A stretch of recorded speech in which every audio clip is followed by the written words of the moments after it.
After Shogun, you hit another major planetary success with The Stormbirds. Several million viewers all over the world have watched the series, and thousands of women still dream of Father Ralph, judging by the mail the Webbiography receives. In the novel, though, the character of Father Ralph de Bricassart was not much developed. There weren't that many details on his personality on which to base his portrayal. Was it a problem for you? It was a problem in several directions. The producer and also the writer of the screenplay liked Father Ralph less than I did. They thought he was more manipulative and more sort of power hungry, etc., than I thought he was. And the reason I thought he wasn't those things to that degree was because I thought he was more interesting if God was really, genuinely important to him. And his vocation was genuinely important to him. Yes, he was enthralled by the glamour of the church and the power structure of the church, absolutely. And yes, he was, but he wasn't just, Maggie wasn't just a fling for him. He loved her from the time she was a little girl.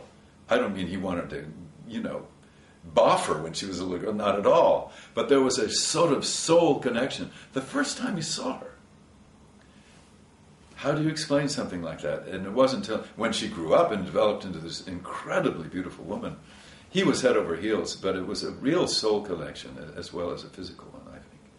And I thought that made him much more interesting. If he did love God, and he did love Maggie, and he did love the glory and glamour of the church, I thought, what a impossible situation for a human being. Well, that was the secret of the success of the show, so you hit the right chord.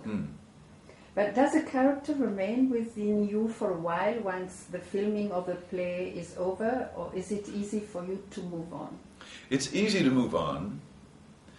The character I missed most was Cyrano, interestingly enough, after being him every night, 8 times a week. I really missed him when that play was finished. Mostly,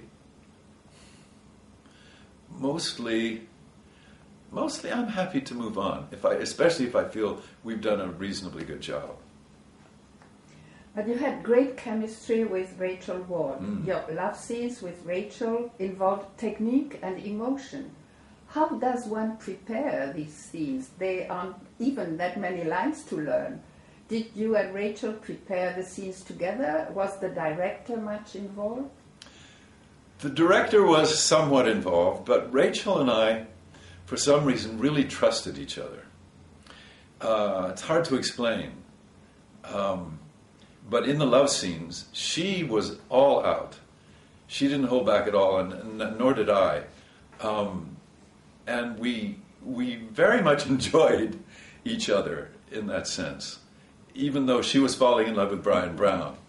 But she was all aglow with this love for Brian. And so I, of course, thought she was in love with me in the sense of Father Ralph. And we just sort of threw ourselves into it. Love scenes can be quite difficult. I remember there were scenes in Shogun when I had to be terribly careful.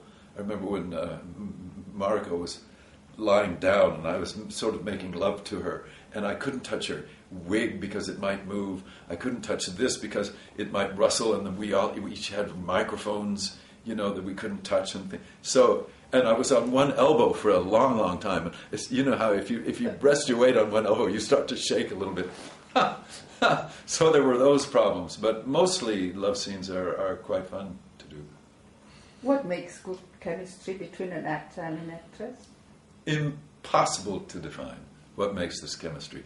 It's like meeting people in a room and gravitating toward that person and not toward that person. Why? Who knows?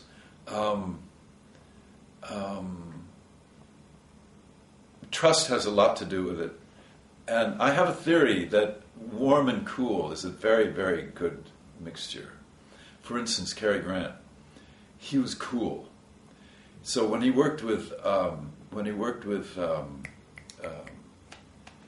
Swedish actress, Ingrid Bergman, she's very much a warm. And their chemistry together, for instance, in Notorious, was sensational. Maybe the sexiest love scenes I've ever seen, without much happening. You know, just a little kissing, a little nuzzling. Oh, fabulous. But when he worked with Audrey Hepburn, I thought, though they were wonderful, she's a cool and he's a cool. And I thought it didn't quite work in the same way. I don't know which of us, Rachel or I, were the warm or the cool, but we certainly did get on. Oh, I was very impressed. Did you know that each time the Thornbirds is aired in a country, your number of fans increases as well, the number of visitors on the Webbiography? Ah. What are fans for an actor? What are fans? Everything. Fans are everything for an actor. Oh my God, imagine having fans. It's just a kind of miracle that happens. The audience is everything, and fans are a particularly enthusiastic portion of the audience. But we should be so lucky. I don't know why one has fans, but on the other hand, when I'm a fan, I know exactly what it feels like. I don't know if I've ever told you, I was meeting Aretha Franklin by accident in an elevator. I won't bore you with the whole thing, but I went crazy. I had never met her before, and I suddenly realized who I was standing next to, and I went nuts. Really crazy. So I know, and I've been, on the other hand, completely tongue-tied at times. For instance, when I met Noel Coward.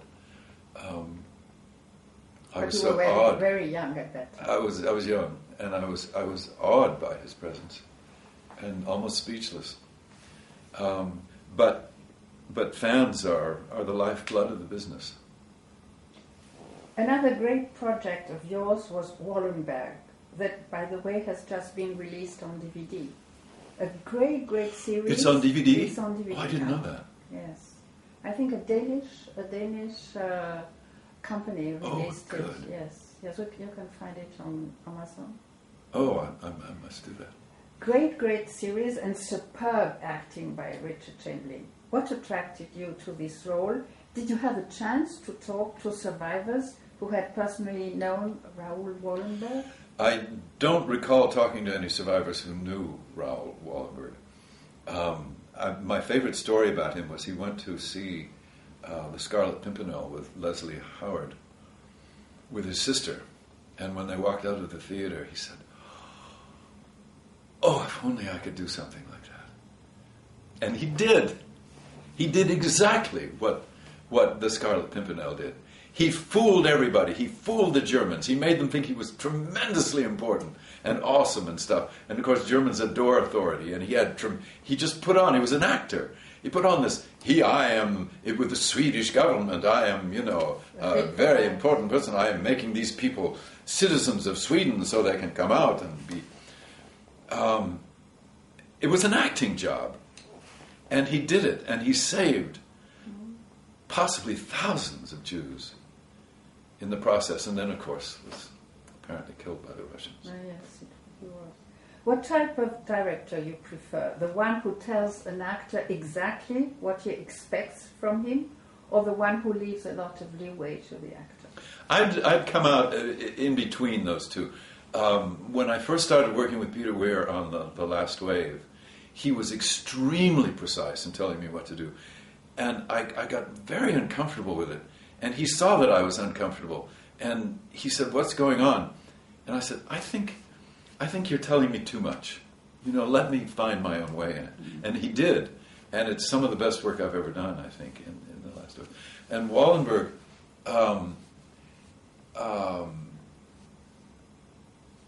our director was... Lamont Johnson was very, very demanding. I don't recall him being extremely precise in telling me what he wanted, but he wanted more. Certainly in the huge scene when I come and confront the German about their killing 100,000 Jews for no reason as they leave the war, and stopping him, he got me to do it over and over and over and over again. And finally, we really got it. I think it's one of the best scenes I've ever done. But I agree with you that it's some of the best acting I've ever done in that show. And it's partly because I admired Wallenberg so much. And Alice Krieger was so lovely to work with. There's another instance of that mystery of chemistry.